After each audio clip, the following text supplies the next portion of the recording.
Segera download Quran Tadabbur, dia meraih tafsir kebaikan. dalam genggaman Contoh, Anda. bulan Ramadan adalah bulan Al-Quran.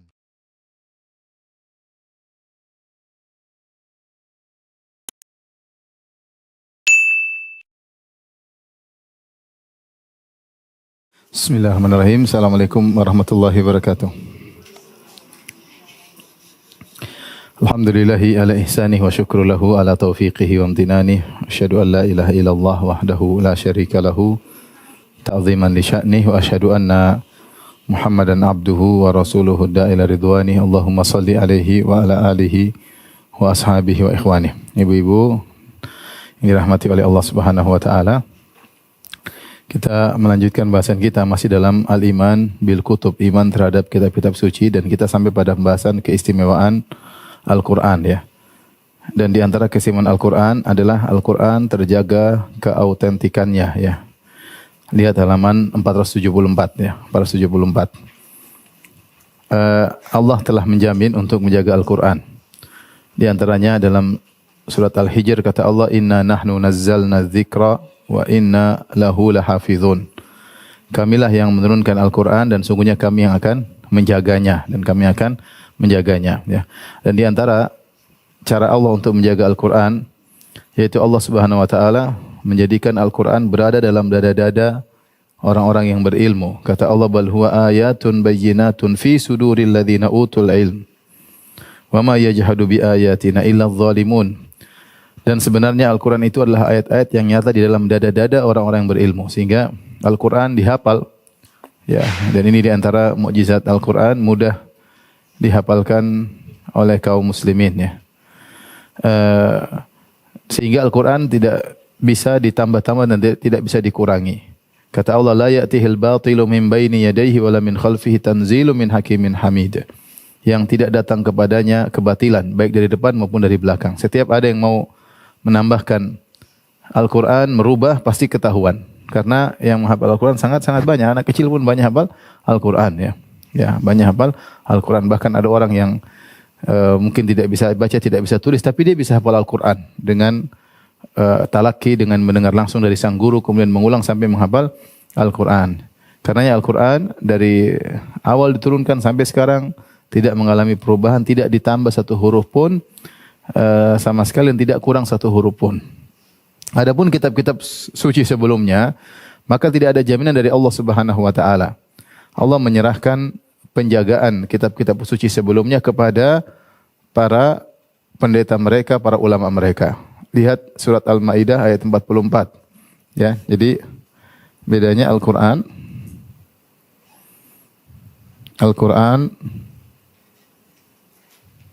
Allah jamin penjagaannya ya.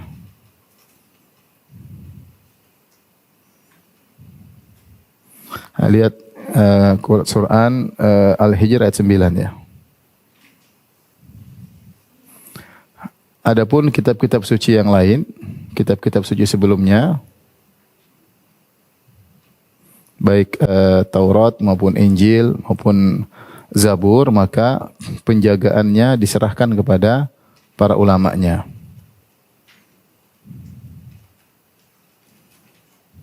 Diserahkan kepada para pendetanya. Lihat Quran surat Al-Maidah 44. Saya bacakan, kata Allah Subhanahu wa taala, "Inna anzalna at-taurata fiha hudaw wa nur." Kami turunkan Taurat, pada Taurat tersebut ada cahaya dan petunjuk. "Yahkumu bihan nabiyyuna alladzina aslamu lil ladzina hadu war rabbaniyuna wal ahbar." Maka berhukum dengan Taurat tersebut para nabi, kemudian rabbaniyun, orang-orang alim, wal ahbar, dari para pendeta. Bimastuhfidhu min kitabillah ya. Disebabkan mereka diperintahkan memelihara kitab-kitab Allah. Jadi mereka diperintahkan bimastuhfidhu min kitabillah ya. Kata Allah,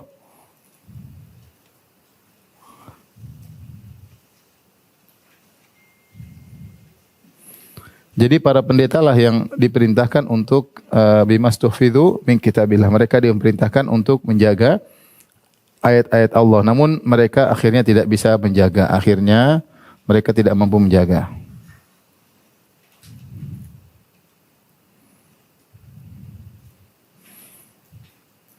dan terjadilah perubahan.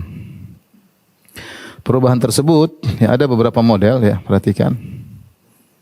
Perubahan dalam kitab-kitab suci sebelumnya ya.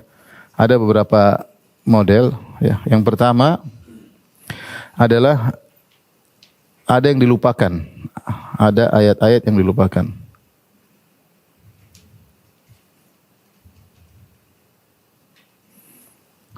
Kata Allah Subhanahu wa taala, "Wa nasu hadzam mimma dzukiru bih."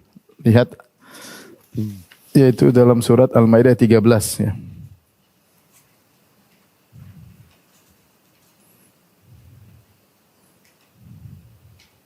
Al-Maidah ayat 13. Kata Allah, "Wa nasu hadzam mimma dzukiru bih." Mereka sengaja melupakan sebagian dari apa yang mereka telah diperingatkan dengannya. Mereka lupa, dan tidak ada orang hafal Taurat dalam sejarah ya, kecuali Nabi Musa alaihissalam ya. Dan tidak ada orang hafal Injil ya. Dan sekarang enggak ada. Kalau Al-Qur'an banyak ya. Di mana-mana ada orang hafal Al-Qur'an ya. Dari Sabang sampai Merauke hafal apa? Al-Qur'an.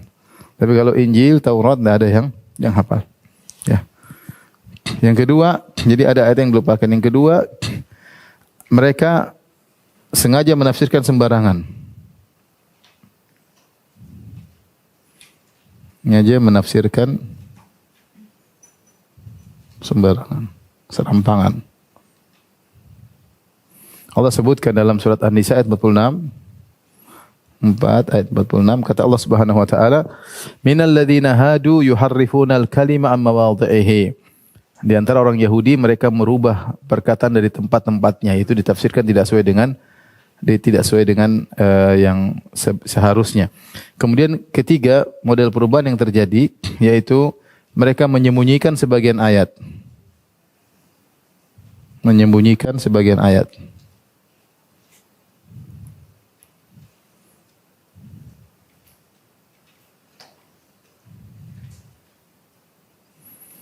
Ini Allah sebutkan dalam surat Al-Maidah 15 ya. Al-Maidah ayat 15. Kata Allah Subhanahu wa taala, "Ya ahlal kitab, qad ja'akum rasuluna yubayyinu lakum katsiran mimma kuntum tukhfuna minal kitabi wa ya'fu an katsir." Wahai ahlul kitab, sungguhnya telah datang kepada kalian rasul kami, itu Rasulullah sallallahu alaihi wasallam, menjelaskan kepada kalian banyak dari isi Alkitab yang kamu sembunyikan. Menjelaskan banyak isi Alkitab yang kamu sembunyikan. Di antaranya mereka sembunyikan ayat-ayat tentang Nabi Muhammad sallallahu alaihi wasallam. Di antaranya mereka sembunyikan ayat tentang rajam. Dalam Taurat ada ayat tentang rajam, mereka sembunyikan ya. Sebagaimana terlalu tentang kisah Abdullah bin Salam ya, ketika mereka dipanggil oleh Nabi sallallahu alaihi wasallam untuk membaca Taurat, ternyata mereka menutup ayat tentang rajam ya. Kemudian yang lebih parah dari itu semua, model keempat yaitu mereka mengarang ayat-ayat Allah. Ini yang paling parah. Mengarang ayat-ayat Allah. Ya, dan Allah sebutkan wa yashtaruna bihi thamanan qalila. Mereka menjual ayat-ayat Allah ya dengan harga yang sedikit ya. Contoh dalam surat Al-Baqarah 79 kata Allah 2 ayat 79. Kata Allah Subhanahu wa taala, "Fawailul lil ladzina yaktubuna al-kitaba bi aydihim." Celaka orang-orang yang menulis Alkitab dengan tangan mereka. Tsumma yaquluna hadza min indillah. Kemudian mereka berkata ini dari Allah, padahal mereka tulis sendiri. Liyashtaru bihi thamanan qalila, untuk mendapatkan secercah dunia yang sedikit. Fawailul lahum mimma katabat aydihim, celaka atas apa yang ditulis oleh tangan-tangan mereka, wa wailul lahum mimma yaksibun, dan celaka atas apa yang mereka kerjakan. Allah sebutkan celaka sampai 3 kali di sini. Fawailul lil ladzina yaktubuna al-kitaba bi aydihim, celaka orang yang menulis Alkitab dengan tangan mereka. Tsumma yaquluna hadza min indillah, kemudian mereka bilang ini dari Allah, liyashtaru bihi thamanan qalila, untuk mendapatkan dunia sedikit. Fawailul lahum mimma katabat aydihim, celaka apa yang ditulis tangan-tangan mereka, wa wailul lahum mimma yaksibun, dan celaka apa yang mereka usahakan. 3 kali. Bahaya ya. Ngarang ayat-ayat Allah Subhanahu wa taala ya. Dan ini dosa yang sangat besar. Disebutkan kenapa mereka mengarang ayat-ayat Allah untuk mendapatkan dunia. Jadi ketika mereka hidup di zaman sebagian kerajaan, ada kepentingan-kepentingan raja atau kepentingan penguasa yang bertabrakan dengan kitab-kitab suci, maka mereka mengarang ayat-ayat untuk menyesuaikan dengan keinginan penguasa. sehingga mereka mendapatkan secercah dunia dengan mengarang ayat-ayat Allah Subhanahu wa taala. Demikian dalam surat Ali Imran ayat 78 ya. Ayat 78 Allah sebutkan, wa inna minhum la fariqan yalwuna alsinatahum bil kitabi litahsabuhu minal kitabi wa ma huwa minal kitab wa yaquluna huwa min indillahi wa ma huwa min indillah wa yaquluna 'ala Allahil kadhiba wa hum ya'lamun. Sungguhnya di antara mereka ada segolongan yang memutar-mutar lidahnya membaca Alkitab, diputar-putar lidahnya, ditambah-tambahin supaya kamu menyangka yang dibacanya itu sebagian dari Alkitab, padahal dia bukan dari Alkitab. Dan mereka mengatakan yang dia baca itu dari sisi Allah, itu tambahan-tambahan tersebut dari sisi Allah, padahal dia bukan dari sisi Allah. Mereka berdusta terhadap Allah sedang mereka mengatakan. Kenapa mereka bisa nambah-nambahin? Karena mereka enggak ada yang hafal. Jadi audiensnya enggak ada yang hafal. Enggak ada yang hafal Taurat, enggak ada yang hafal Injil, tambah-tambahin mereka enggak ngerti. Kalau kita ada ustadz nama-namain ketahuan karena banyak orang menghafal apa? Al-Qur'an, ya. Banyak menghafal Al-Qur'an. Jadi inilah 4 sebab yang saya katakan tadi bahwasanya mereka tidak berhasil menjaga keautentikan kitab suci. Ya. Adapun Al-Qur'an dijamin penjagaannya dijamin, di antaranya Allah menjadikan banyak orang menghafal Al-Qur'an, yaitu Allah memudahkan menghafal Al-Qur'an.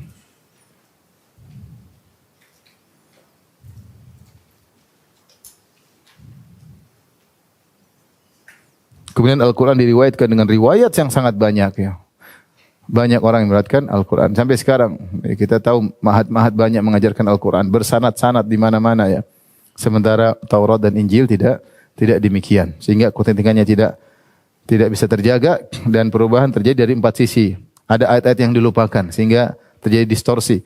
Kemudian ada mereka sengaja menafsirkan dengan cara yang tidak benar. Ada yang menyembunyikan sebagian ayat sengaja karena kepentingan dan ada yang mengarang-arang ayat. Ini 4 inilah yang menjadikan akhirnya kitab-kitab suci terdahulu tidak bisa terjamin keautentikannya.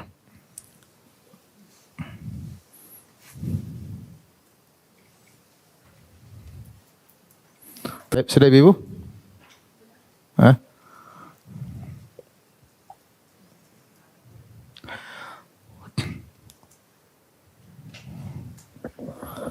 Baik, sekarang kita akan bahas tentang masalah sanad ya, masalah sanad. Di antara hal yang bisa menjamin kebenaran sesuatu adalah dengan sanad ya. Dengan sanad. Dan Ibnu Barak mengatakan al-isnadu minad-din, laulal isnad laqala man syaa ma syaa ya. Kalau bukan karena sanad adalah bagian dari agama, kalau bukan karena sanad maka seorang akan ngomong apa yang dia kehendaki. Kita dalam coba lihat halaman 479 ya. 479 saya jelaskan tentang pentingnya sanad.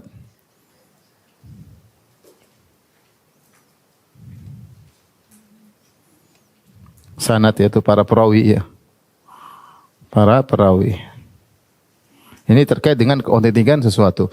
Kita ada namanya Al-Qur'an. Kemudian ada namanya hadis ya, al-hadis. Nah, Al-Qur'an itu diriwayatkan secara mutawatir. Mutawatir itu apa? Yang meriwayatkan dari, kan Al-Qur'an itu Allah, malaikat Jibril, Nabi Muhammad sallallahu alaihi wasallam. Nabi Muhammad sallallahu alaihi wasallam kemudian kepada para sahabat ya. Jadi kan kalau kita begini Allah, kemudian siapa? Jibril, kemudian siapa? Rasulullah sallallahu alaihi wasallam, Nabi sallallahu alaihi wasallam. Kemudian siapa? Para sahabat. Nah, para sahabat yang meriwayatkan Al-Qur'an dari Nabi sangat banyak, ini sangat banyak. Banyak. Kemudian dari para sahabat ke para tabi'in juga tabi'in sangat banyak. Sangat banyak. Dan seterusnya hingga kita, hingga zaman kita. Nah, para ulama menjelaskan periwayatan Al-Qur'an sampai kepada kita mutawatir, terlalu banyak yang meriwayatkan sehingga tidak bisa diragukan lagi akan apa? Keautentikannya, akan keasliannya. Karena terlalu banyak yang meriwayatkan. Sehingga Al-Qur'an ini secara mutawatir terjamin ya, keasliannya. Kalau hadis maka ada tidak semua hadis mutawatir. Hadis ada dua model ya. Ada yang mutawatir, ada yang hadis ahad. Ya. Ini tentu kalau yang mutawatir, hadis diriwayatkan oleh banyak. Hadis mutawatir contohnya apa? Hadis man kadzaba alayya muta'ammidan falyatabawwa maq'adahu minan nar. Siapa yang berdosa namaku, siapkan kaplingnya di neraka jahanam. Ini hadis mutawatir. Kata seorang Dawudi, mimma tawatara haditsu man kadzab wa man bana lillahi masjidan wahtasab, ya man bana lillahi baitan wahtasab. Di antara hadis mutawatir adalah hadis siapa yang berdosa namaku, siapkan kapling di neraka. Di antara hadis mutawatir hadis siapa yang bangun bagiku rumah karena Allah Subhanahu wa taala, siapa yang bangun masjid karena Allah, maka Allah akan bangunkan bagi dia istana di surga. Ini hadis juga mutawatir. Kemudian juga ar-ru'yatu wal haudhu syafa'ah, demikian hadis tentang melihat Allah pada hari kiamat, juga hadis-hadisnya mutawatir, diriwayatkan kalau tidak salah dari lebih dari 26 sahabat. Kemudian hadis al-haud tentang telaga Nabi sallallahu alaihi wasallam diriwayatkan kalau tidak salah ada 50 atau 70 sahabat yang meriwayatkan. Kemudian al-masu al-khufain, bahwasanya kalau kita sudah memakai sepatu dalam kondisi wudu, kalau wudu lagi cukup diusapkan, itu juga hadisnya diriwayatkan kalau tidak salah 80 sahabat. Jadi namanya hadis mutawatir ya, banyak hadis mutawatir, di antaranya tadi apa? Hadis apa? Hadis contoh siapa? Siapa yang berdusta kan? Berdusta nama Nabi, siapkan kaplingnya. Di mana kaplingnya? Di neraka. Terus tentang membangun apa? Masjid. Masjid karena Allah. Yang ketiga tentang apa tadi? Melihat Allah. Hadisnya mutawatir di akhirat. Kemudian juga di antaranya apa? Telaga Nabi sallallahu alaihi wasallam. Kemudian di antaranya tentang syafaat, bahwasanya ada syafaat pada hari kiamat. Kemudian mengusap al-khuf. Al-khuf. Ini tentunya ada juga yang lain, tapi di antaranya makanya dikatakan mimma tawatara haditsu man kadzab wa man bana lillahi masjidan wahtasab wa ru'yatu wa syafa'atun wal haudhu wal mas'al khufaini hadhi ba'dhu. Ini hanya sebagian, tentu masih ada yang lain. Ini hadis jelas kesannya karena mutawatir. Hadis ahad, ini kalau mutawatir yang meriwayatkan lebih dari 10 sahabat. Lebih dari 10 sahabat. Secara umum demikian. Ahad yaitu yang meriwayatkan kurang dari 10 sahabat. Setiap hadis maksudnya diriwayatkan kurang dari 10 sahabat.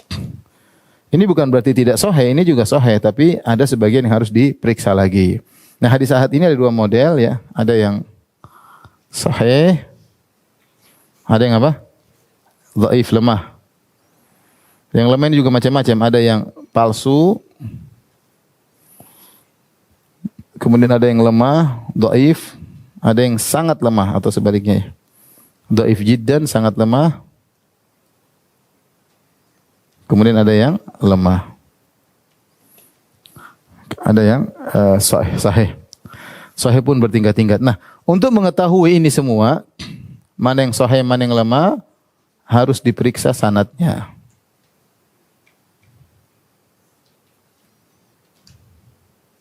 Harus diperiksa apa? Sanad. Ini sederhana aja, saya ingin memberikan logika bahwasanya kita dalam Islam ada namanya sanad. Tidak ada hadis tiba-tiba muncul tidak ada sanadnya. Kalau muncul tidak ada sanadnya, bilang hadis palsu. Enggak ada apa? Sanadnya. Kalau enggak pakai sanad nanti orang bisa ngomong seenaknya. Nabi ngomong gini, Nabi sabda begini. Rasulullah bersabda demikian. Mana sanadnya? Enggak ada. Maka harus diperiksa. Kalau tidak ada sanadnya maka hadisnya palsu. Kalaupun ada sanadnya diperiksa dulu hadisnya sahih atau dhaif. Ya, itu pentingnya sanad ya. Pentingnya sanad. Nah, inilah yang terkait dengan sumber hukum Islam. Terkait dengan sumber hukum Islam. Gambaran sanad, ini sudah Bu? Hah? Belum.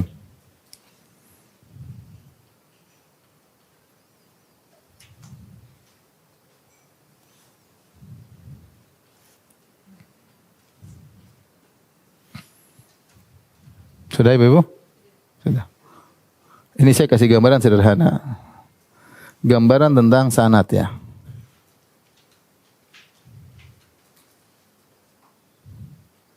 tentang perihal sanad.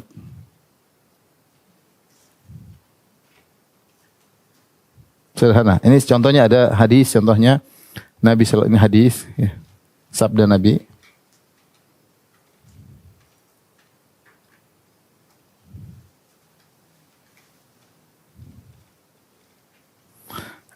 Nabi SAW, kemudian di bawahnya ada sahabat. Ini di bawahnya ada tabi'in misalnya. Kemudian dan seterusnya tabi'ut tabi'in, kemudian ada misalnya perawi A, perawi B, perawi C, kemudian misalnya Sunan Tirmidzi, misalnya At-Tirmidzi.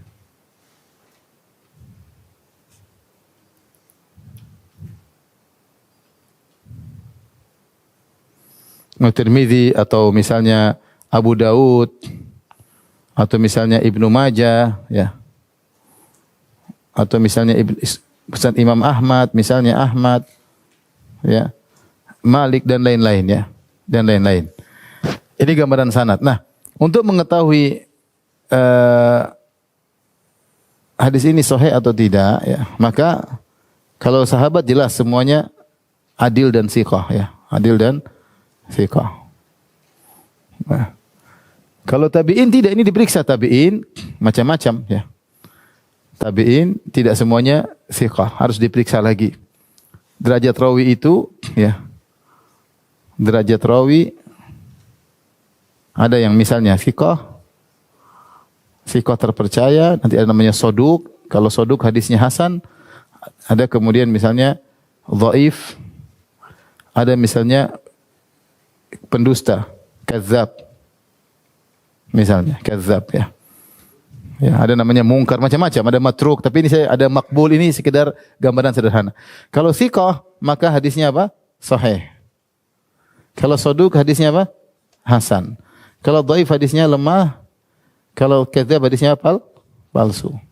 Nah, harus dicek satu-satu. Ini perawi pertama bagaimana kredibilitasnya, ini dicek.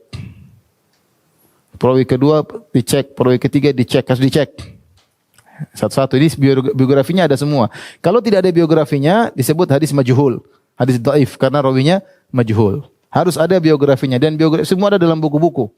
Si fulan bagaimana biografi. Ini maksudnya bagaimana agama kita itu terjamin karena diriwayatkan dengan apa? Sanad. Hadis-hadis itu diriwayatkan dengan sanad. Kemudian pertanyaan berikutnya, apakah bersambung? Apakah bertemu atau bersambung? Misalnya si B thiqah, si A juga thiqah, tapi ternyata B tidak pernah ketemu dengan apa? A. Berarti hadisnya ada terputus. Ini contoh, maksud saya tidak mudah, ya. Dan ini detail pembahasannya. Maksud saya ini gambaran sederhana sehingga untuk menentukan hadis itu dhaif atau sahih ini ada ahlinya. Para ahli hadis, mereka yang mengenal biografi rawi-rawi tersebut dan mereka tahu nyambung atau tidak. Mereka tahu rawi ini ada yang disembunyikan, guru yang dijatuhkan. Misalnya si B ternyata harusnya meriwayatkan lewat D baru A, tapi D dijatuhkan, ketahuan. B lewat D kemudian A, ketika D dijatuhkan oleh B, para ahli hadis tahu, oh ini ada rawi yang dia jatuhkan.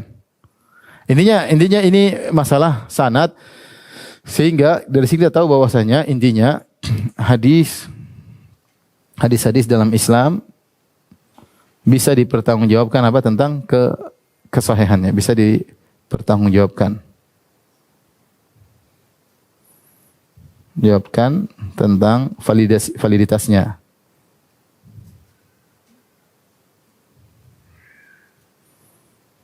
Ya. Ini gambaran lah. Kenapa saya sampaikan hal ini? Saya ingin sampaikan bagaimana tentang pentingnya sanad. Kata Ibnu Mubarak, al-isnadu minad din, laulal isnad la qala man syaa ma syaa. Isnad adalah bagian dari agama, kalau bukan karena isnad, untuk orang akan ngomong apa yang dia kehendaki. Nah, banyak kisah-kisah enggak ada sanadnya. Ini kisah-kisah, kalau kita bicara sekarang, bicara tentang apa namanya, kisah-kisah di tanah air, banyak katanya begini, katanya begitu. Katanya mbah saya yang ketujuh bisa terbang misalnya. Terus, mana sanadnya? Siapa yang bilang? Ketika saya bilang telah mengabarkan kepada saya bapak saya telah dari kakek saya dari kakek ke-6, kakek ke-5, sampai kakek ke-7. Pertanyaannya, biografi ini mana biografinya? biografinya nggak ada, sehingga tidak ada cerita yang bisa dipastikan ya. Karena kalau hadis harus ada biografinya. Tidak semua sanad kemudian ada perawinya lantas hadisnya sahih, enggak, karena bisa jadi perawinya pendusta, perawinya lupa, rajin ibadah tapi suka lupa, kadang suka nambah-nambahin cerita. Namanya manusia. Oleh karenanya hadis itu harus ketat. Sudah paham ini Ibu gambaran global. Saya tidak sedang mengajar ilmu hadis, saya sedang memberi gambaran tentang masalah apa? Sanad. Paham Ibu? Nah, kalau kita menelusuri kitab-kitab suci sebelumnya, mereka tidak ada sanadnya, itu masalahnya di situ.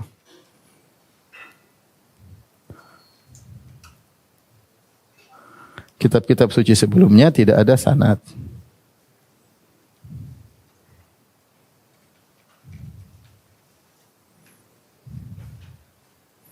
Tidak ada sanadnya. Kalau kita tantang mereka sebutkan sanad misalnya Taurat, ya. Taurat tidak ada sanad sampai Nabi Musa. Hingga Nabi Musa. Al-Quran saja yang dihafalkan oleh orang ada sanadnya banyak. Al-Quran saja orang hafal, apalagi Taurat yang tidak dihafalkan, gimana ada sanadnya. Kemudian juga Injil Nabi Isa juga tidak ada sanadnya hingga Nabi Isa.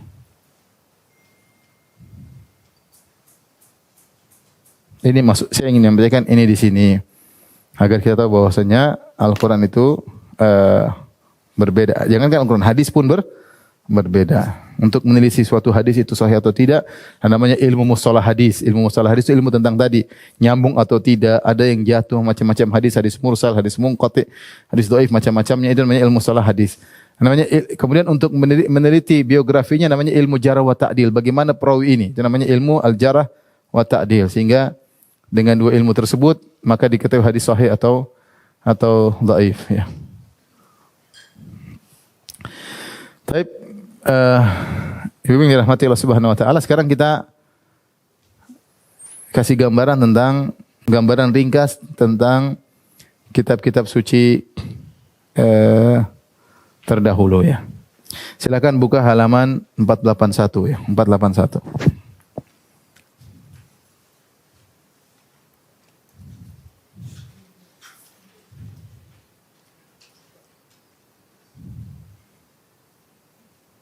Atau selayang pandang tentang kitab Bible ya.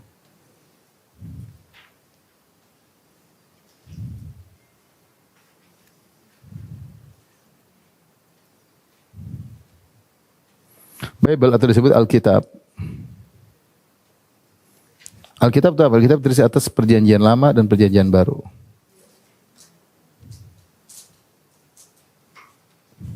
Perjanjian baru. Di antara perjanjian lama adalah Taurat. Di antaranya isinya adalah Taurat. Ya. Coba Ibu buka halaman 483.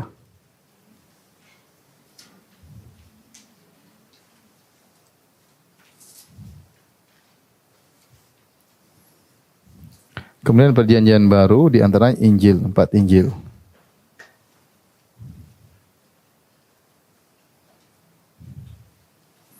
Yaitu Injil Matius, Markus, Lukas dan Yohanes ya. Matius, Injil Markus, Injil Lukas, kemudian Injil apa? Yohanes. Tentu perjanjian, lihat di halaman 483, saya sebut perjanjian baru ya. Ada juga 4 kitab Injil, Matius, Markus, Lukas, Yohanes, kemudian juga 1 kitab sejarah, kisah para rasul. Kemudian surat-surat Rasul, kemudian kitab Wahyu. Adapun perjanjian lama ada Taurat, kitab Kejadian, Keluaran, Imamat, Bilangan dan Ulangan. Ada Taurat itu 5 surat. Dalam Taurat ada 5 apa? Surat. Kalau bahasa kita ada surat Kejadian, ada surat Keluaran, ada surat Imamat, surat Bilangan dan surat Ulangan. Kemudian ditambahkan dengan kitab-kitab yang lain. Yang ini mereka anggap semua sebagai kitab suci.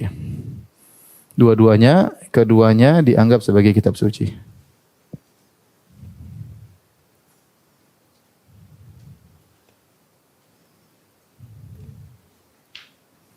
Kitab suci maksudnya seakan-akan wahyu dari Allah Subhanahu wa taala, maka mereka kumpulkan dalam satu namanya Al-Kitab ya.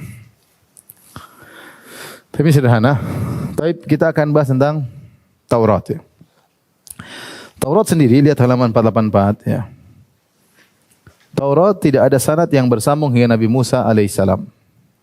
Tentu bagi kita adalah hal yang sangat urgent, harus dengan apa? Sanad ya. Kalau tidak ada sanad, bagaimana kita bisa memastikan keautentikannya, validitasnya? Apakah itu benar-benar Nabi Musa atau tidak? Dan perawi yang sampai Nabi Musa harus ada yang meneliti benar atau tidak, perawinya thiqah atau tidak, ditambah-tambahin atau tidak. Masalahnya karena Taurat tidak ada yang hafal. Al-Quran saja, saya ulangi, Al-Quran saja yang dihafal, itu pun diriwayatkan dengan apa? Sanad. Apalagi Taurat yang tidak dihafal, maka sangat urgent untuk ada sanad memastikan bahwasanya diriwayatkan sampai pada Nabi Musa alaihissalam.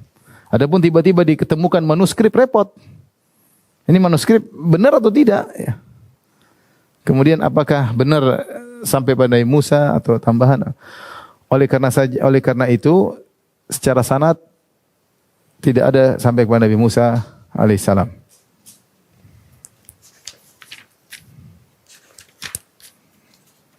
Saya tulis di bawah itu banyak sejarah tentang penulisan sejarah Taurat ya.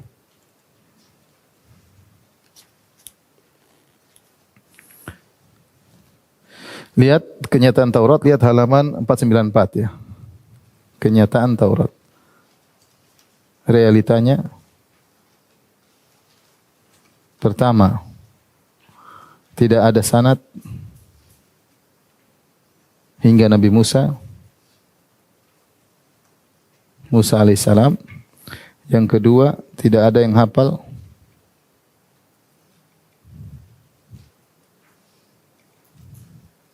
Yang ketiga, Taurat pernah hilang.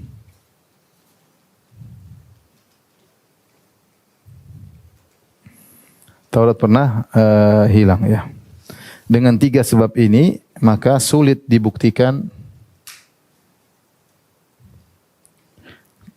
keautentikan Taurat. Kemudian yang lebih pahit lagi, isi Taurat di antaranya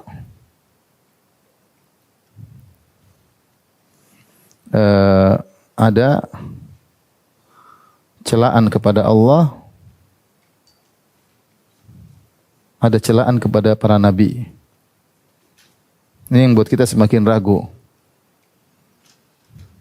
bahwasanya Taurat yang sekarang murni atau tidak. Di antaranya yang menunjukkan Taurat sulit untuk kita percaya sebagai Taurat yang turun dari Allah kepada Nabi Musa. Ternyata isi Taurat seperti ada orang ketiga yang bercerita tentang Nabi Musa. Bukan, kalau kita Al-Quran, Allah mengatakan kul, katakanlah. Langsung dari Allah langsung ke orang kedua. Orang keduanya siapa? Nabi Muhammad SAW. Faham?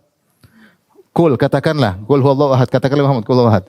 Yas'alunaka, mereka bertanya kepada engkau ya Muhammad. Katakanlah, fakul, katakanlah. Toha ma anzalna alaikal Qur'an lisa. Ya wahai Rasulullah, kami tidak turunkan kepada engkau. Jadi langsung kepada orang kedua. Jadi Al-Qur'an itu kalau kita lihat metode bahasanya ditujukan langsung kepada orang kedua, yang orang kedua itu langsung siapa? Nabi Muhammad sallallahu alaihi wasallam. Adapun kalau kita lihat Taurat, seakan-akan orang ketiga cerita tentang Nabi Musa. Lihat dalam 495 ya. Contohnya, lihat ada kitab ulangan 34 ayat 5 sampai 6. Saya bacakan. Dalam Taurat isinya begini. Lalu matilah Musa, hamba Tuhan itu, di sana di tanah Moab sesuai dengan firman Tuhan. Dan dikuburkannya lah dia di suatu lembah di tanah Moab, di tentangan Bet Peor. Dan tidak ada orang yang tahu kuburannya sampai hari ini. Ini Taurat turun kepada Nabi Musa atau bukan? Kan aneh maksudnya. Ini seakan-akan Imran lagi cerita tentang Nabi Musa. Atau seorang sedang cerita kepada Nabi, seorang ketiga cerita Nabi, saya bacakan. Ini dalam perjanjian lama. Di akhir dari kitab Ulangan. Lalu matilah Musa. Hamba Tuhan itu di sana di tanah Moab sesuai dengan firman Tuhan, dan dikuburkannyalah dia di suatu lembah di tanah Moab di tentangan Bet Peor, dan tidak seorang pun yang tahu kuburnya sampai hari ini. Ini jelas bukan turun kepada Nabi Musa, tapi ada orang cerita tentang kisah Nabi Musa. Maka ini di antara dalil bahwasanya ini bukan ayat-ayat Taurat yang Allah turun kepada Nabi Musa. Ya, apalagi dikatakan sampai hari ini belum ada yang tahu. Berarti kayaknya ada orang belakangan yang cerita. Ini dalil bahwasanya ada penambahan kepada Taurat. Ini dalam kitab Ulangan 34 ayat 5 sampai 6. Al-Qur'an tidak, Al-Qur'an langsung ya. Baik, adapun kita akan bahas tentang celaan terhadap Allah. Kemudian celaan terhadap para nabi, yang di antara dalil menunjukkan bahwasanya Taurat sulit kita buktikan keautentikannya karena ada isinya celaan kepada Allah dan celaan kepada nabi, para nabi. Lihat 449. Ini sudah Ibu-ibu? Sudah ya? Oke. Contoh celaan terhadap Allah dalam perjanjian lama.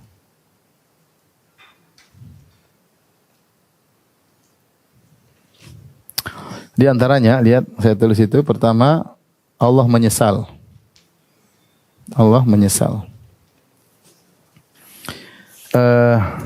Dalam Kejadian 5:6 sampai 5:12 ya. Kata Allah, berfirmanlah Tuhan, aku akan menghapuskan manusia yang telah kuciptakan itu dari muka bumi. Itu aku ingin mengadab mereka. Aku akan membinasakan mereka. Baik manusia maupun hewan. Dan binatang-binatang melata dan burung-burung di udara. Sebab aku menyesal bahwa aku telah menciptakan mereka. kalau kita namanya Allah nggak mungkin menyesal. Menyesal tuh nggak tahu kejadian apa. Keluar dari prediksi ya nggak. Kalau kita dalam Islam ada namanya takdir. Takdir itu Allah memplanningkan sebelum Allah menciptakan, dan tidak ada yang keluar dari garis takdir. Adapun kalau Allah menyesal, namanya menyesal itu apa? Keluar di luar dari apa? Prediksi. Artinya Allah tidak tahu tentang ke depan loh. Ternyata ya sudah matiin aja semuanya. Saya menyesal telah menciptakan apa? Mereka. Lah, ini kok Allah menyesal menciptakan mereka. Makanya Allah binasakan mereka. Dan ini tidak pantas bagi Rabbul Alamin yang mengetahui segala sesuatu, yang maha berilmu atas segala sesuatu, yang kalau planning nggak mungkin keliru planningnya ya. Kecuali Allah menciptakan manusia tanpa ada takdir, tanpa ada planning, dan tidak tahu apa yang terjadi di masa depan. Ternyata Allah kecele, ternyata mereka kurang ajar. Saya nyesal ciptain kamu. Demikian juga dalam Samuel, tadi kitab Kejadian ya. Kata Allah, aku menyesal karena aku telah menjadikan Saul sebagai raja. Sebab ia telah berbalik daripada aku dan tidak melaksanakan firmanku. Maka sakit hatilah Samuel dan berseru-seru kepada Tuhan semalam-malaman. Artinya Allah menyesal menjadikan Saul menjadi raja.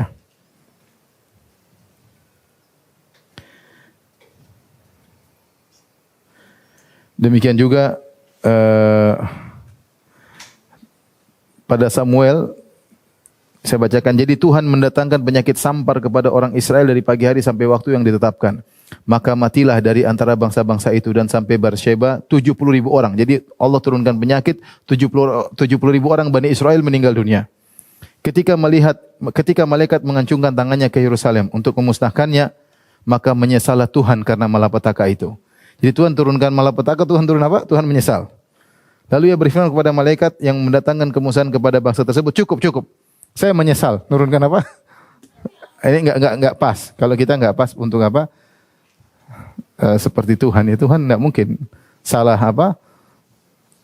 Salah keputusan. Turunkan penyakit, mati yang banyak, menyesal. Aduh, kebanyakan yang mati, menyesal. Berhenti. Ini enggak pas. Ini contoh, maksudnya dalam perjanjian lama ada Allah menyesal. Yang kedua, misalnya Allah lupa.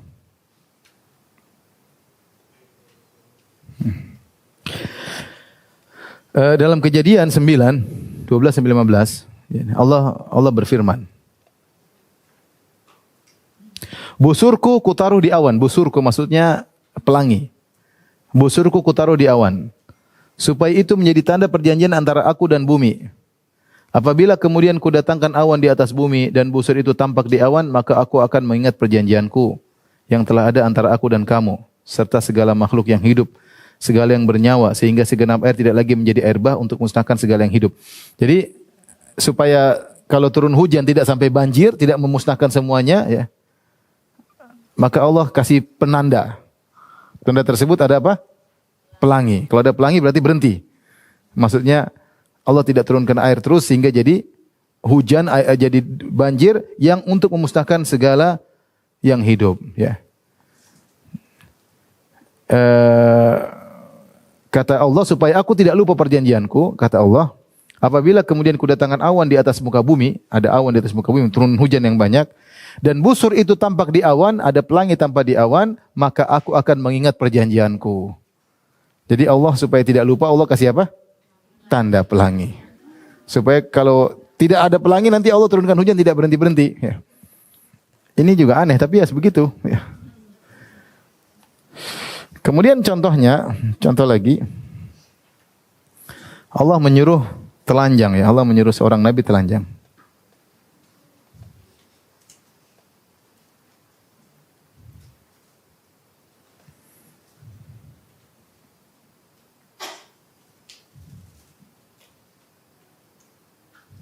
Contoh, berfirmanlah Tuhan melalui Yesaya bin Amos, firman-Nya, pergilah dan bukalah kain kabung dari pinggangmu dan tinggalkanlah kasut dari kakimu, yaitu buka bajumu dan buka sendalmu. Lalu ia pun berbuat demikian, maka berjalanlah ia telanjang dan tidak berkasut. Berfirmanlah Tuhan, seperti hamba-Ku Yesaya berjalan telanjang dan tidak berkasut 3 tahun lamanya, sebagai tanda dan alamat terhadap Mesir dan terhadap Ethiopia. Jadi Allah pernah nyuruh orang untuk telanjang 3 tahun. Jalan ke sana kemari. Kalau kita, apa yang mau dibanggakan orang berjalan telanjang? Tanpa 3 tahun tidak berkasut. Kemudian diantaranya Allah istirahat. Allah istirahat. Ya, Allah menciptakan langit dan bumi 6 hari. Kemudian hari ke-7 Allah istirahat. Ya. Lalu Allah memberkati hari ke-7 itu dan mengkuduskannya. Allah mensucikan hari ke-7, hari Sabtu maksudnya. Karena pada hari itulah ia berhenti dari segala pekerjaan penciptaan yang telah dibuatnya itu. Ini dalam versi yang baru ada perubahan. Kata istirahat diganti dengan berhenti. Kelihatannya ada yang mencela tapi mereka bilang apa berhenti. Tapi kalau kita lihat dalam versi-versi terjemahan yang lain ditulis Allah pun istirahat. Allah pun beristirahat setelah mengerjakan pekerjaan tersebut. Kemudian dia beristirahat. Jadi versi-versi yang lain ternyata masih ya. Kemudian juga dalam terjemahan bahasa Inggris juga. Saya nukil juga, saya nggak tahu bahasanya. He rested from all his work. Ya, dia istirahat. Ya, bukan stop, bukan berhenti, tapi rested ya. Kemudian juga dalam bahasa Arab, perjanjian dalam bahasa Arab juga menggunakan kata istirahat. Fastaroha. Allah pun beristirahat.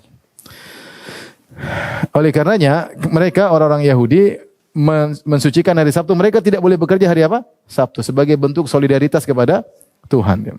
Tuhannya istirahat, masa kita kerja? Bahkan sebagian saya baca komentar mereka, ini menunjukkan Tuhan ingin beri contoh kepada manusia bahwasanya Tuhan ya istirahat hari ke-7. Kalau dalam Islam tidak mungkin ya dikatakan Tuhan capek, enggak ada. Kata Allah Subhanahu wa taala dalam surat Qaf, wa laqad khalaqnas samawati wal arda wa ma bainahuma fi sittati ayyamin wa ma massana min lughub. Kami telah menciptakan langit dan bumi dalam waktu 6 hari dan kami tidak letih sama sekali. Enggak ada letih. Kemudian juga di antaranya kelima, Allah bohong. Bayangkan dalam Kejadian 2 16-17 Allah berkata kepada Adam. Jadi Adam di surga Allah ingatkan. Kata Allah, semua pohon dalam taman ini boleh kau makan buahnya wahai Adam dengan bebas. Tapi pohon pengetahuan tentang yang baik dan yang jahat itu ada pohon namanya pohon pengetahuan tentang baik dan jahat. Janganlah kau makan buahnya. Jangan kau makan buahnya. Sebab pada hari engkau makannya pasti engkaulah mati. Sebab kalau kau makan pastilah engkau apa? Mati. Taib. Setelah itu Adam makan atau tidak? Mati atau tidak? Tidak. Berarti Allah cuma nakut-nakutin waktu itu. Ternyata tidak mati. Jadi Allah mengatakan jangan kau makan. Kalau kau makan pastilah engkau apa? Mati. Ternyata Adam dan Hawa makan dan mereka tidak mati. Berarti waktu itu Allah hanya nakut-nakutin sama Adam. Allah bohong. Allah bohong. Demikian juga dalam Kejadian 3:4 Allah berkata, "Jangan kau makan ataupun raba buah itu, nanti kamu mati." Ya. Tetapi ular itu berkata kepada perempuan itu, ular maksudnya setan menjelma menjadi ular. Allah bilang, "Jangan kau makan, nanti mati." Ular bilang sama Hawa, "Sekali-sekali kamu tidak akan mati. Jangan percaya sama Tuhan, kau tidak akan mati." Terus Adam membenarkan siapa? Membenarkan Tuhan atau membenarkan iblis? Membenarkan iblis, jadi dia makan dan dia mati atau tidak? Tidak, berarti yang benar iblis. Ini dalam perjanjian lama. Kemudian berikutnya ada juga di sini. Nanti ibu baca sendirilah. Allah dinasihati Ibrahim. Nanti baca sendirilah. Nanti baca sendiri. Kemudian contohnya lagi yang ketujuh, Allah tidak tahu. Ya. Seperti ketika Nabi Adam sudah makan buah tersebut bersama Hawa, dalam kitab Kejadian disebutkan, tetapi Tuhan Allah memanggil manusia itu dan berfirman kepadanya, "Di manakah engkau?" Di manakah engkau? Jadi Allah tidak tahu Adam lagi di mana. Allah tanya, "Di mana engkau wahai Adam?" Kata Adam, "Ketika aku mendengar bahwa engkau ada dalam taman ini, aku menjadi takut karena aku telanjang. Sebab itu aku bersembunyi." Jadi Adam pun sembunyi karena supaya Allah tidak tahu, dan ternyata Allah memang tidak tahu. Kalau kita versi percuma sembunyi, Allah Maha tahu kan? Tapi Adam, Allah cari, "Kamu di mana Adam?" "Saya sembunyi karena saya telanjang." Terus Allah tanya lagi, "Loh kamu telanjang, apakah engkau makan dari buah tersebut yang kularang?" Allah masih tanya lagi. Ya. Allah masih tanya lagi. "Loh kamu telanjang, kamu makan buahnya?" Gambarnya gitu. Jadi gambarnya kalau kita, "Adam kamu di mana? Kok enggak ada di surga?" "Ya Allah, tadi saya telanjang makanya saya sembunyi." "Loh kamu telanjang, kamu makan buah itu?" Masih nanya lagi. Kata Adam, "Iya, perempuan ini yang gangguin saya supaya makan ya." Intinya Allah tidak tahu, makanya Allah tanya. Kemudian juga di antaranya Allah berjalan di surga.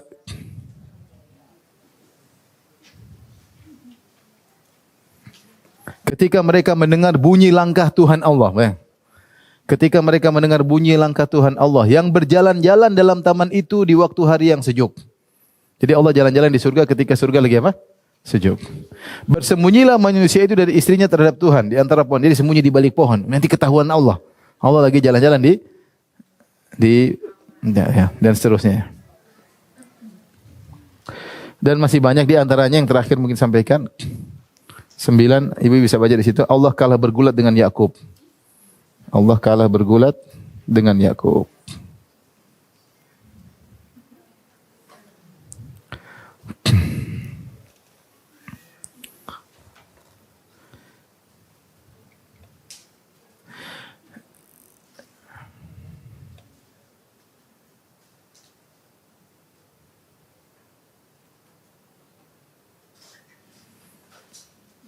Dan seseorang laki bergulat dengan dia sampai fajar menyingsing. Ketika orang itu melihat bahwa ia tidak dapat mengalahkannya, ia mukul sendi pangkal paha Yakub sehingga sendi pangkal paha itu terpelecok. Ketika ia bergulat dengan orang itu. Lalu kata orang itu, "Biarkanlah aku pergi karena fajar telah menyingsing." Sahut Yakub, "Aku tidak akan biarkan engkau pergi jika engkau tidak memberkati aku." Bertanya orang itu kepadanya, "Siapa namamu?" Sahutnya Yakub. Lalu orang itu berkata, "Namamu tidak akan disebut lagi Yakub tapi Israel, sebab engkau telah bergumul melawan Allah dan manusia dan engkau menang." Jadi engkau menang melawan apa? Allah dan manusia. Intinya ini beberapa celaan terhadap Allah Subhanahu wa taala terdapat dalam kitab Perjanjian Lama. Demikian juga kita akan sebutkan contoh-contoh ya para nabi versi Perjanjian Lama ya. Saya sebutkan secara singkat saja, Ibu silakan baca nanti di buku. Yang pertama, Nabi Adam menyalahkan siapa? Hawa ya. Ketika Nabi Adam ditegur Allah, kata Nabi Adam, "Hawa yang menggoda siapa?" Menggoda saya. Dalam Al-Qur'an tidak. Kata dalam Al-Qur'an, "Fa'akala minha." Keduanya makan bareng. Keduanya makan bareng. Kemudian yang digoda Adam.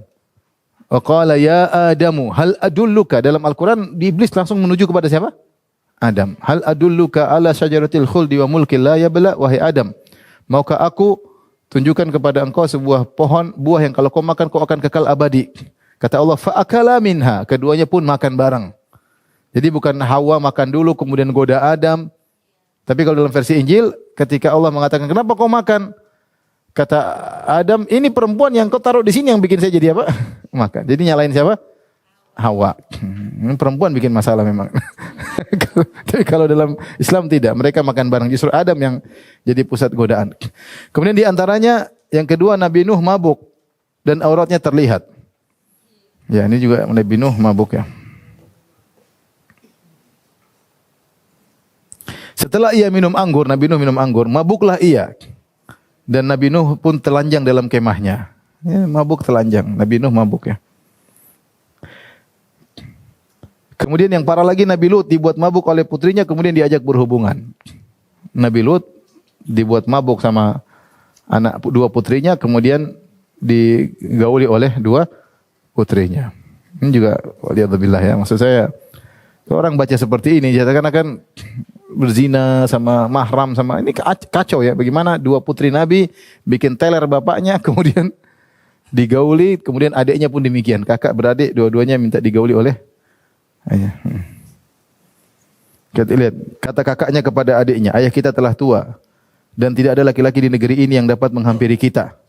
Seperti kebiasaan banyak orang, tidak laki-laki. Marilah kita beri ayah kita minum anggur, lalu kita tidur dengan ayah kita supaya kita menyambung keturunan dari ayah kita.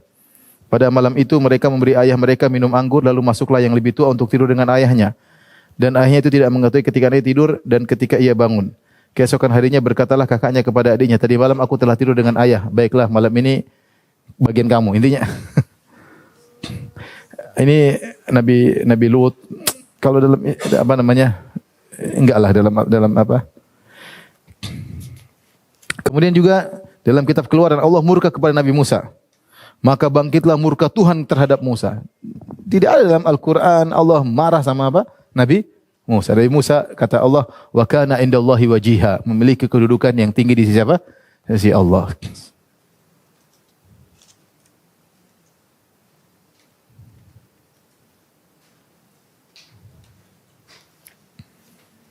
Bahkan Allah menuduh Nabi Musa dan Harun tidak percaya kepada Allah.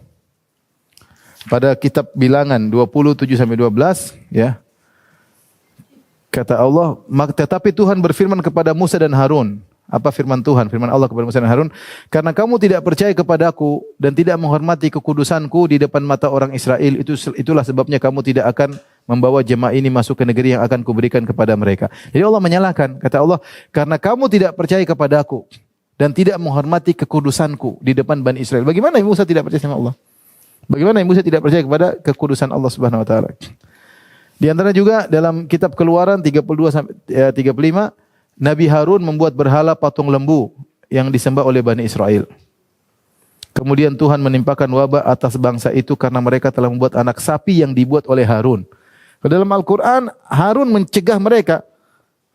Walaqad qala lahum Harun min qablu ya qaumi inna ma futintum bih wa inna rabbakumur rahman fattabi'uni wa ati'u amri. Harun sedang peringatkan, jangan kalian sembah ini berhala. Ya, ikuti aku, ikuti perintah Allah Subhanahu wa taala. Sungguhnya Tuhan kalian hanyalah Allah. Tapi dalam Taurat Harun yang bikin patung apa? Patung berhala tersebut. Lebih parah lagi, Nabi Daud berzina dengan istri prajuritnya. Nabi Daud berzina. Jadi Nabi Daud naksir sama perempuan ini ternyata punya suami.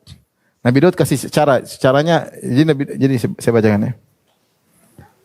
Di suatu waktu petang ketika Daud bangun dari tempat pembaringannya, baru bangun tidur Nabi Daud, lalu berjalan-jalan di atas istana, tampak kepadanya dari atas sotoh itu seorang perempuan yang sedang mandi. Jadi Nabi Daud tidak sengaja melihat perempuan mandi. Karena dia jalan-jalan di apa? Istana. Perempuan itu sangat elok rupanya. Rupanya Nabi Daud melihat terus. Lalu Daud menyuruh orang bertanya tentang perempuan tersebut.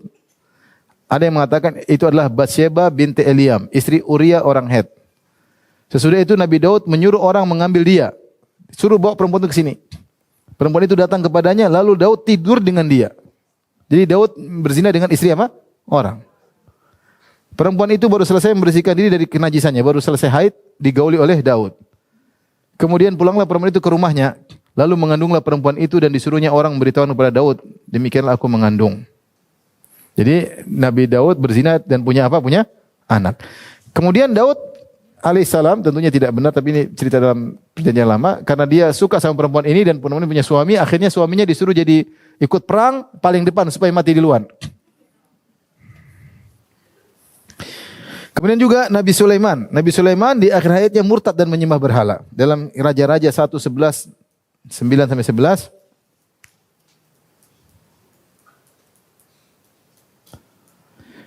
Sebab itu Tuhan menunjukkan murkanya kepada Salomo. Tuhan marah kepada Nabi Sulaiman. Sebab itu Tuhan menunjukkan murkanya kepada Salomo, kepada Sulaiman. Sebab hatinya telah menyimpang daripada Tuhan karena Nabi Sulaiman sudah menyimpang. Allahnya Israel, Tuhannya Israel. Yang telah 2 kali menampakkan diri kepadanya. Padahal Allah sudah menampakkan 2 kali kepada Sulaiman. Dan yang telah memerintahkan kepadanya dalam hal ini supaya jangan mengikuti Tuhan-Tuhan yang lain, Allah-Allah yang lain. Akan tapi ia tidak berpegang pada yang diperintahkan Tuhan. Lalu berfirmanlah Tuhan kepada Salomo, oleh karena begitu kelakuanmu, yakni engkau tidak berpegang pada perjanjian dan segala ketetapanku yang telah kuperintahkan kepadamu, maka sungguhnya aku akan mengoyakkan kerajaan itu daripadamu dan akan memberikannya kepada hambamu. Dan saya lupa nukil, tapi di situ disebutkan bagaimana Nabi Sulaiman murtad dan menyembah tuhan-tuhan yang lainnya. Jadi dia ternyata tidak berpegang teguh dan dia mengikuti Allah-Allah lain, maksudnya mengikuti tuhan-tuhan yang lain, dewa-dewanya orang-orang di situ. Ini tentu tidak benar. Nabi Sulaiman nabi yang bertauhid sebagaimana dalam Al-Qur'an ya. Bagaimana dia sampai ingin menyerang kerajaan Ratu Balqis karena Ratu Balqis menyembah apa? Matahari. Ini malah disebut Nabi Sulaiman malah menyembah dewa-dewa selain Allah Subhanahu wa taala. Nabi Sulaiman terpengaruh dengan istri-istrinya sehingga dia menyembah dewa-dewa yang disembah oleh istri-istrinya. Taib. Kemudian Nabi Ayub. Nabi Ayub suka berkeluh kesah dan protes terhadap ketentuan Allah. Kalau dalam versi kita Nabi Ayub adalah inna wajadnahu sabira, ni'mal abdu innahu awwab. Kami dapati Nabi Ayub sangat bersabar dan dia sebaik-baik hamba. Tetapi kalau dalam versi mereka Nabi Ayub suka berkeluh kesah. Sampai dia marah-marah sama Allah Subhanahu wa taala ya.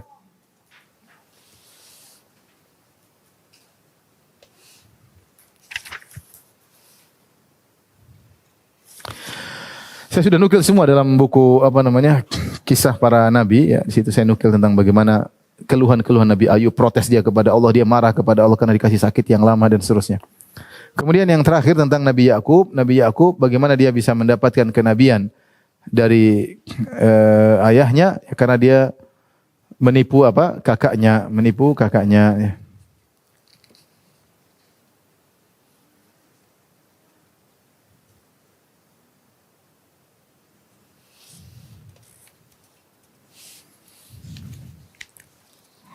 Siapa yang baca tentang kisah-kisah Nabi tersebut? Ada yang mabuk, ada yang berzina, ada yang bohongin adiknya, mendapat kenabian dengan membohongi kakaknya, ada yang niduri istri orang, ada yang murtad, ada yang marah-marah sama Tuhan, ya repot. Jadi ada yang ya kalau kita Nabi aja begitu apalagi kita.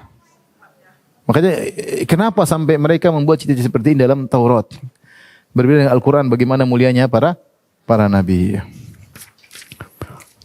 Taib, ini terakhir kita akan bahas sekilas tentang Injil ya. Ini sudah ya. Nanti lihat di buku insyaallah ya.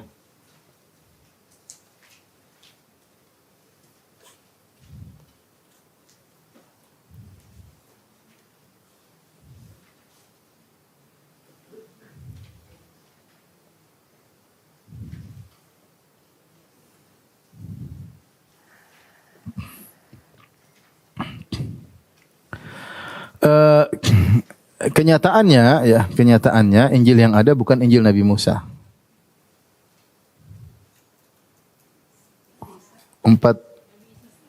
Nabi Isa ya. 4 Injil yang ada bukan Injil Nabi Isa alaihissalam. Ya. Tetapi Injil-Injil tersebut adalah Injil yang diterima oleh mereka adalah Injil Markus, kemudian Injil Lukas, Yohanes dan Matius, itu bukanlah Injil Nabi Isa ya. Yang ada ya Injil Markus, kemudian Injil Matius, Injil Lukas, Injil siapa? Matius, Yohanes.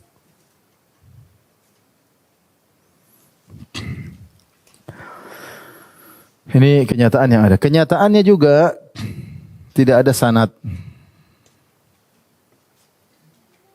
Tidak ada sanad hingga Nabi Isa. Kenyataannya juga tidak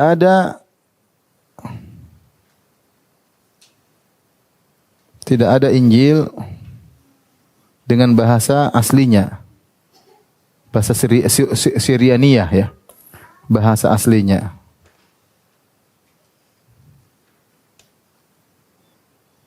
Syriani. Tidak ada. Yang ada bahasa Ibrani atau bahasa Yunani. Yang ada bahasa Yunani, bahasa Ibrani. Padahal kita tahu bahwasanya Nabi Isa tidak berbicara dengan bahasa Ibrani, bahasanya bahasa apa? Suryani. Nah, kalau begitu mana aslinya? Mana aslinya kenyataannya? Berarti terjemahan, yang terjemah siapa? Kalau begitu siapa yang terjemah?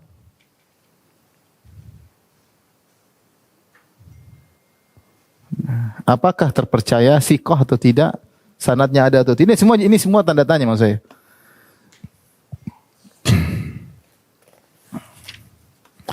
Kemudian kenyataannya ada Injil ini tidak diakui. Ini yang berikutnya. Kenyataannya ada banyak Injil. Banyak Injil yang tidak diakui. Karena kita bilang Injil itu bukan Injil Nabi Isa, tapi Injil itu kalau kita bilang seperti hadis. Jadi kalau hadis kan ada hadis Abu Hurairah yang meriwayatkan tentang Nabi Muhammad SAW. Anas bin Malik meriwayatkan tentang Nabi SAW. Aisyah meriwayatkan tentang Nabi SAW. Injil itu seperti itu. Matius bercerita tentang Nabi Isa. Markus bercerita tentang Nabi Isa. Kemudian Lukas bercerita tentang Nabi Isa. Kemudian Yohanes bercerita tentang Nabi Isa. Dan ada Injil-Injilan yang lain. Namun Injil tersebut banyak yang tidak diakui.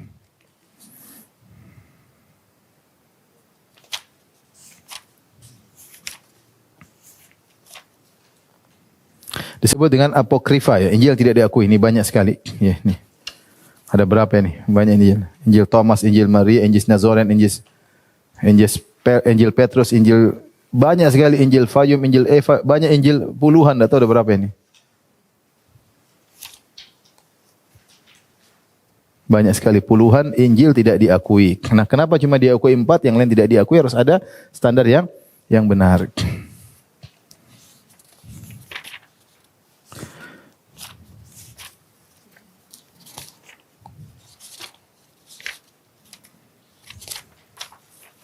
Saya bacakan mukadimah Injil Lukas, lihat halaman 519. Injil Lukas kalau kita buka Injil Lukas, kita baca di awal dia mukadimahnya, dia berkata. Lukas dalam mukadimah pendahuluan kitabnya berkata, perhatikan. Lihat Lukas 1 ayat 1 sampai 4. Beliau berkata 519, lihat halaman 519. 519 ya. Perhatikan dia baca. Sudah ada banyak orang berusaha menyusun sebuah catatan tentang peristiwa-peristiwa yang telah terjadi di tengah-tengah kita. Seperti halnya catatan yang telah disampaikan kepada kita oleh orang-orang yang sejak semula telah menjadi saksi mata dan pemberita firman. Karena aku telah mempelajari semuanya dengan teliti dari awal, baiklah aku juga menuliskannya secara berurutan bagimu, hai Theophilus yang mulia, supaya engkau dapat mengetahui kebenaran tentang hal-hal yang telah diajarkan kepadamu. Saya ulangi. Jadi Lukas ini menulis bukan untuk orang umum. Dia tulis buat siapa? Theophilus. Ini surat pribadi dia tulis buat Theophilus. Dan dia juga menulisnya berdasarkan motivasi pribadi. Dan dia juga mengatakan saya menukil referensi. Jadi dia bukan hadir di zaman siapa? Nabi Isa. Karena dia bilang apa? Dan dia mengakui sudah banyak orang tulis tentang peristiwa Nabi Isa. Dia katakan sudah ada banyak orang yang berusaha menyusun sebuah catatan tentang peristiwa-peristiwa yang telah terjadi di tengah-tengah kita. Seperti halnya catatan yang telah disampaikan kepada kita oleh orang-orang yang sejak semula telah menjadi saksi mata dan pemberita firman. Jadi dia tidak hadir di zaman Nabi Isa. Tapi ada riwayat yang dia baca. Karena aku telah mempelajari semuanya, aku baca referensi yang banyak yang sedang beredar. dengan teliti dari awal, baiklah aku juga menuliskan secara berurutan bagimu wahai Theophilus yang mulia, supaya engkau dapat mengetahui kebenaran tentang hal yang telah diajarkan kepadamu. Ini menunjukkan bahwasanya Lukas bukannya murid Nabi Isa. Dia hanya perawi hadis tentang kisah Nabi Isa dan dia tulis secara pribadi buat Theophilus ya. Sehingga intinya Injil itu bukan wahyu yang Allah turunkan kepada Nabi Isa, tapi cerita. Lukas cerita Nabi Isa, Matius cerita Nabi Isa, Yohanes cerita Nabi Isa, Markus cerita Nabi Isa sebagaimana hadis. Adapun Injil Nabi Isa tidak ada, tidak pernah kita lihat dan tidak pernah kita dengar ceritanya. Padahal dalam dalam Al-Quran disebut tentang Allah turunkan wa atainahul Injil, kami turunkan Injil kepada Nabi Isa alaihissalam.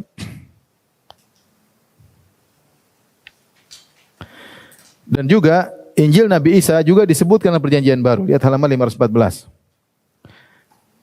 Saya sebutkan sudah dalil bahwasanya ada istilah Injil Allah. Injil Allah adalah Injil Nabi Isa. Ini tidak ada bentuknya sampai sekarang. Yang ada cerita Markus tentang Nabi Isa, cerita Matius tentang Nabi Isa, cerita Yohanes tentang Nabi Isa, cerita Lukas tentang Nabi Isa. Adapun Injil yang merupakan kitab suci Allah tentang Nabi Isa sampai sekarang tidak ada. Baik, ini saja ibu-ibu yang dirahmati Allah Subhanahu wa taala yang saya sampaikan tentang pembahasan terakhir dari beriman kepada kitab-kitab suci. Kita telah jelaskan bahwasanya Al-Qur'an dijaga otentiknya oleh Allah Subhanahu wa taala. Validitasnya bisa dipertanggungjawabkan dengan sanad. Adapun kitab-kitab yang lain, kitab suci sebelumnya maka tidak terjaga dan terjadi distorsi dan ada penyimpangan dalam kitab-kitab suci tersebut sebagaimana telah kita jelaskan. Wallahu taala alam bisawab. Insyaallah pertemuan berikutnya kita masuk pada rukun iman yang keempat, beriman kepada para rasul.